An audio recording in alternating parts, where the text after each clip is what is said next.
This year sucks. Hello, friends. Here we are in another Mermaid video. Once again, I have an unfinished project from 2017 that I already stripped down. This was going to be an angelfish mermaid as an attempt to raise charity funds for Puerto Rico's recovery from Hurricanes Irma and Maria, hence the chalk colors. I'm half Puerto Rican myself, and it was clearly a really bad circumstance that they were in, Donald.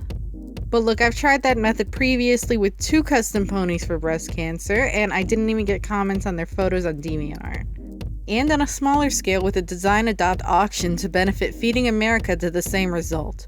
So I'm definitely not the one that should be doing the fundraising. So I gave up before I finished her. But since I had been collecting some holographic stuff to make a mermaid, honestly a counterpart to Mariana, like a light versus dark, from the get-go, I intended this mermaid to be a lot more siren-like than Mariana, so definitely mean and deceitful. I thought it'd be a good combination with the holo. I want her to be interesting like Mariana because I really don't want a regular boring mermaid. Anyone can do that. It takes a true jerk to make a hideous monstrosity. But designing her posed a challenge. I would really like for her to be a creature that lives near the ocean's surface. Figure that the holographic reflection underneath the water either mess with her prey's eyes or trick them into thinking that she's a group of small fish moving around. There aren't really many predatory fish with glimmery scales. I found a tarpon, a barracuda, and a permit fish. I thought about incorporating other creatures, but I'm not skilled enough to add the aspects correctly, and I'd like to use the wires that I left here. At the same time, her face is pretty available here, and it'd be a good opportunity to have a mermaid with a humanoid face, as I just don't really like mermaids and don't have plans to make any others that look very humanoid. I've been uninspired for a few months, so coming up with something was really difficult. I gave myself an ultimatum on a Monday. If I can't think of anything by Wednesday, I'll just skip Mermaid for now. And then I thought up a design on Tuesday. Not the most creative thing, but it was enough for me to get inspiration to start anyway. And I want to remind you to use proper order of operations when you do your projects because a lot of things weren't going great because I didn't think things through. Also, I did a lot of stuff off camera, including putting extra wires and stuff. The wires on her hips weren't working great, so I used some epoxy glue to try and anchor them down until I can bulk her, but that didn't work on the 2 that I absolutely needed it for. I'll use Apoxie Sculpt to do that in just a minute. Before I get to that, I want to prepare her face in case I want to put epoxy on it in the first pass. I want her to have an open fish mouth, but I wasn't too sure if I wanted to cut open her head. I rewatched videos by Akumari Kawaii, Crystal's Fantasy, and Doll's Brand New Look to decide if I could pull off keeping her head intact, and did. I cut off her nose and her lips and sanded her face smooth with sanding paper, which apparently works on shrunken heads. I think she's already looking fishy without those details, but I'm going to sand her down a little more to get the upper lip that I want on her, which is high up on her face because I'm going to sculpt on an underbite later. I go over the connections to the wire with Apoxie Sculpt and decide that I was going to do at least her upper lip in epoxy. I don't want the lip too far out from her head, but I do want to be able to stick in some teeth here. I made enough out of Sculpey Ultralight to scrap this version if I don't like it. It turned out fine. I sanded the epoxy down before I threw on a layer of Paperclay Delight on her scalp to get an even surface. I also sanded this down when it was dry. I incorrectly decided where the tailfin was going to go and stuck some wires in for that. I want them to be longer than our hip fins, which fell off, so they are really long and in the way right now, but whatever. Before I do any more sculpting, I'm gonna bulk up her body. I don't want to bump and break anything else, but I do anyway. I'm using quilt batting for most of her.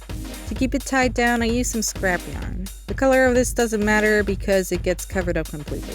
Once that was done, I sculpted her lower jaw. It's going to stick out more than her upper jaw. You know, like a fish no less. I was really frustrated with it because my Delight just wasn't the right consistency. I haven't really used it in a minute, so it started drying out a little.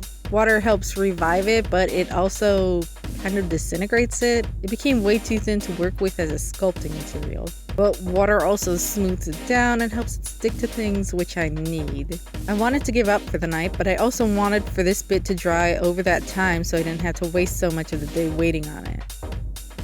I got down most of the shapes, stuck some teeth in for placeholders, and hung her up. These kinds of frustrations happen, but in the morning I was able to sculpt her jaw a little bit more to get in the right shape. I removed the teeth and then sanded it once the clay was dry. I realized that I wasn't crazy about how tubular her body was. It works for the barracuda, but the permit fish is really flat. The tarpon is kind of in between, so I figure that the body shape will be fine. I don't really know how to get her body so fishy looking. I thought to stab in some support wire so that I could put some more batting. I wrap it around her and tie it up with more yarn. I tried to smush her down afterwards to get her flatter, and that was fine for a temporary fix. I'll do that again whenever I get to making the skin for her tail. I'm going to put her teeth back in her jaw now. A couple of the top teeth also broke, so I'll put in new ones. I dab on a little bit of super glue on the bottom of the teeth before putting them in her face. When they're all set, I'll pour some more super glue over both jaws so that there can be a connection from the outside as well. I still have plenty left over for when I need them. When?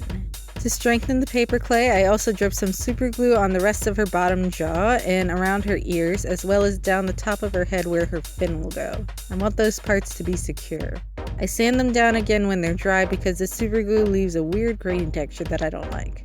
Now I'm going to give her a coat of matte paint to make sure that all of the sculpting is properly sanded. Oddly enough, the chalk from 17 looked like it was mixing with the paint, even though it was clearly sealed in pretty well. I thought that was really strange. I put on another to see if that would help from making it pink. It looks better when that second layer dried. I'm going to seal here with watered down Duraclear matte varnish now so that the subsequent layers of paint don't have that weird bleeding. After that, I'll give her some light blue body paint.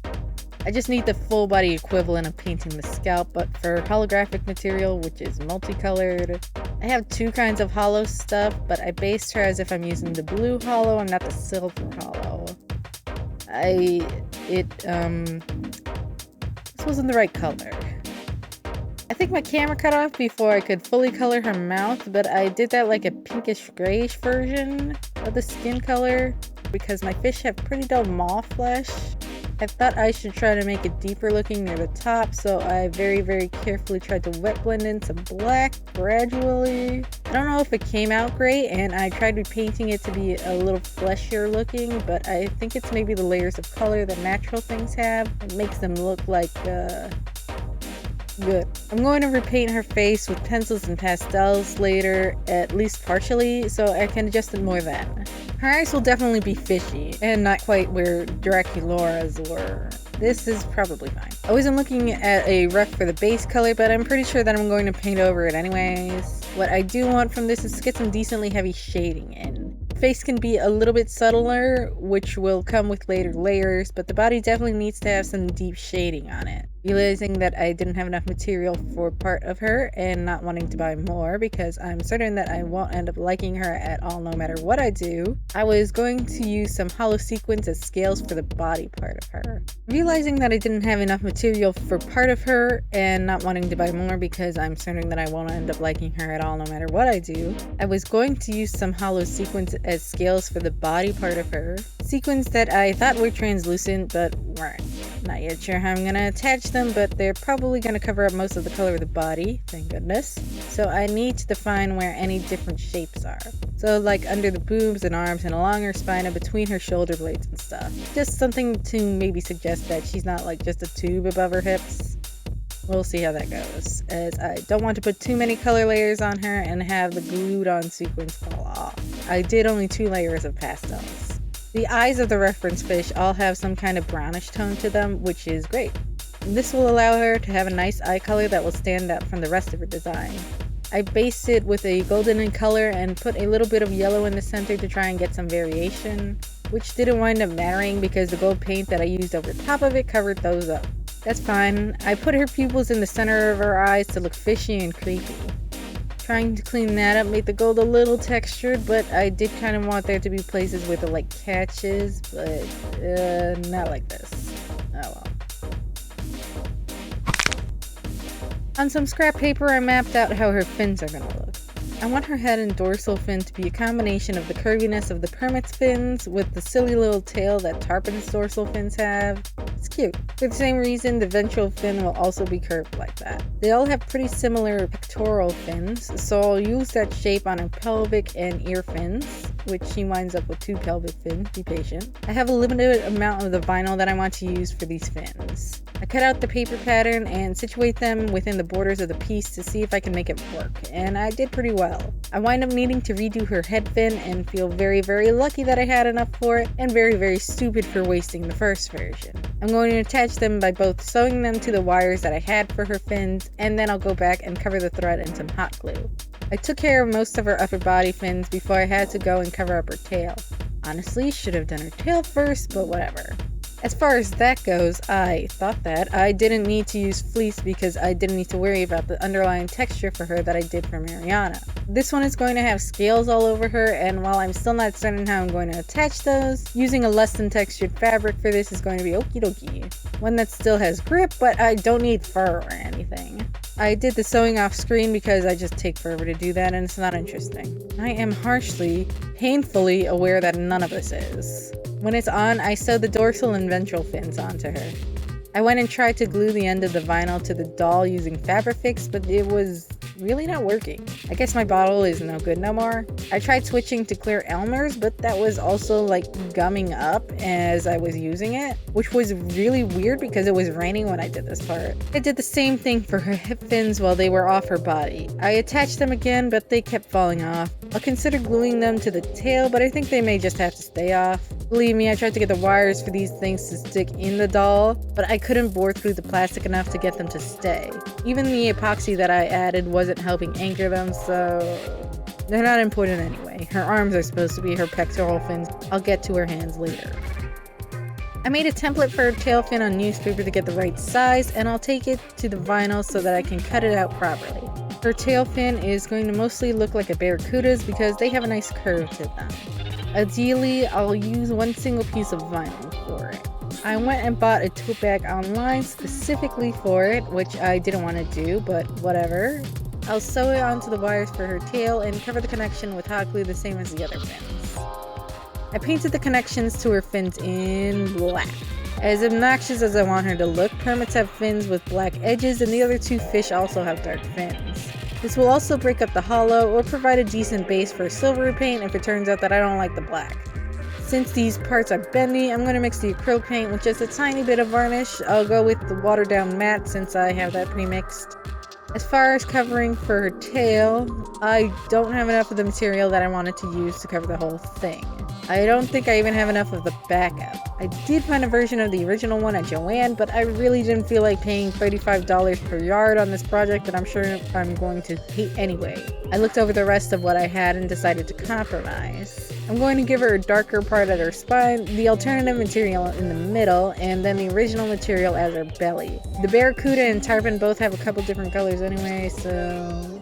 But I'm gonna have to chop up my pieces because not a single one is long enough. So why not make 100 scales for this, right? I paint the back of the material so that it won't look so gross when the scales inevitably bend to the not shiny side. But it looks bad anyway. Who cares? I made up sizes for scales to cut out and split her up into areas where each size will go. I've got small, small, medium, medium, slightly bigger than medium, large, slightly bigger than large, extra large, and accidentally made a template for a little bit bigger than extra large, so I'll use that too. I made way more than I need of the top dark scales, and that took me a day and a half. Another day and a half later, and I have all of my mid-tone scales cut out as well. This was really tedious, but surprisingly didn't make me furious to actually do. My arm and hand kind of hurt after a while, and some of the fibers of the material were getting in my eyes, but otherwise this process was you can guess how many of them wound up on. I think I'm going to glue it on with Fabrifix and maybe sew down the edges. I globbed on a good amount and smushed it into the fabric on her tail so that I can pin the scaly stuff on her. I guess I didn't plan out this middle slit as well as I thought I did, because the scales on her right side are not lining up with the plan, and it makes this whole piece crooked. I can work with it, it's fine. I'll just come back when the glue is dry and make her left side match. The issue with it being crooked is that the bottom piece isn't going to line up right. I think I can finagle it, but I guess the pins slipped or I straight up didn't put them in right because it stopped lining how I wanted. Good news is that the pins that I did put in place kept poking me. I was trying to lay it on correctly. I'm going to leave this overnight and hope it doesn't fall off straight away. When it's dry, I cut off the extra from the one side and sew down the edges so that they don't go anywhere. When that's done, I'll start sewing on each individual scale, starting from the bottom. I've got to do a little bit of fudging on the edge here to get it looking better. The very end of her tail has a lot of glue on it, so I need some help from pliers to get the needle through. Ideally, I'll be able to add at least 2 stitches per scale, but this area is really not nice. After this first row, I think I'm going to sew them on either side of her instead of full rows on her body because she really doesn't like rotating around at all. Oh, you know what? I'll just cut out some more of the shirt that I used on her tail so that I have some flexibility while I'm sewing on the scales. I'll just sew this on her tail when I'm done with it. Okay, actually, let's not do that. I really didn't want to spend any more money on her, but I became what we'll call emotionally compromised. I didn't want to waste so much time with the scales. So I went and bought some flip sequin fabric, and we're gonna sew that onto her tail. Kind of a throwback to Marina's tail, but it is good enough.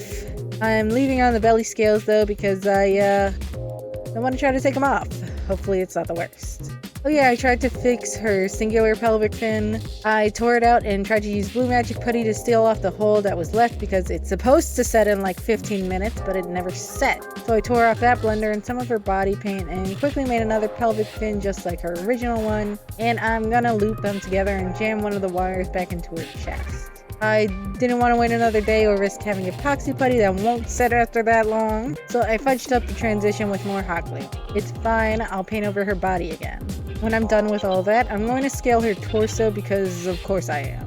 I'll use some of the tail's fabric and sequins for the transitional parts. I've got this sequence that I thought was translucent for most of her scales, and I was going to try to cut them down with a tool, but none of that went right. I'll put a few on her hips, but I guess I'll just use the reverse side of the tail sequin for it because they're smaller and don't have a hole in the center.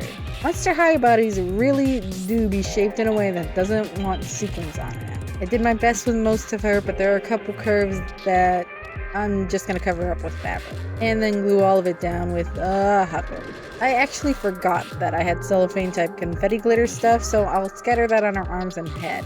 They're really varied in size, but I don't really have a way to separate the larger pieces from the smaller ones that I want to use. A lot of it kind of fell off, so I'll only re-glue a little bit on her arms. I want to fix her hands. For some reason I set this doll up with 2 right hands, which would be great honestly, and couldn't find one left one anywhere. I decided that it didn't matter, so I chopped off her thumbs.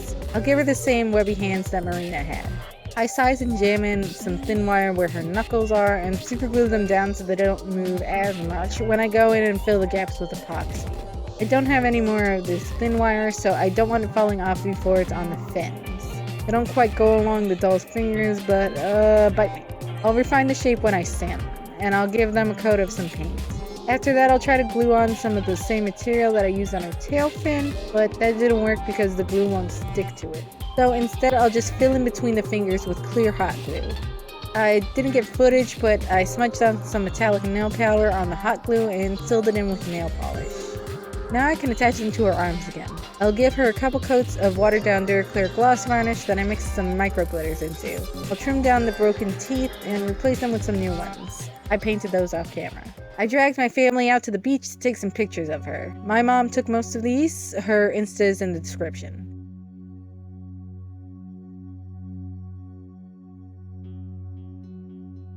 I think she turned out okay. I'm not sure that she's better than Mariana, but I don't immediately hate her as much. She is kind of boring in comparison, but they don't actually look so far off from each other compared to something like Hazel. I definitely should have done better planning as far as the execution goes, but I mean, she turned out. I'm gonna call her Chimera because I can't think of anything else.